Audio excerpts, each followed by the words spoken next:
বসন্তকালে পূর্ণিমার রাতে শ্যামসুন্দর কৃষ্ণ কদম গাছে উঠে বাঁশি বাজিয়েছিল ঠিক এই স্থানে।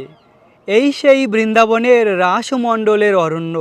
এই অরণ্যে শ্যামসুন্দর কৃষ্ণ বাঁশি বাজিয়েছিল, আর কৃষ্ণের মধুর বাঁশির সুর শুনে সমস্ত গোপিকারা এই স্থানে চলে এসেছিল কৃষ্ণের কাছে। তখন কৃষ্ণ গোপিকাদের নিয়ে এই স্থানে রাস নৃত্য করেছিল। আজও প্রতিদিন রাতে এই অরণ্যে রাস নৃত্য হয় রাধা কৃষ্ণের। রাধারানীর শতকোটি গোপিকা রয়েছে, সেই শতকোটি গোপিকাদের নিয়ে কৃষ্ণ রাস নৃত্য করে। আর ভগবান কৃষ্ণের এই রাস নৃত্য হলো পরম পবিত্র। প্রিয় ভক্ত, দেখুন এখানকার যে ভিক্ষুগুলি, এ হলো চিন্ময়।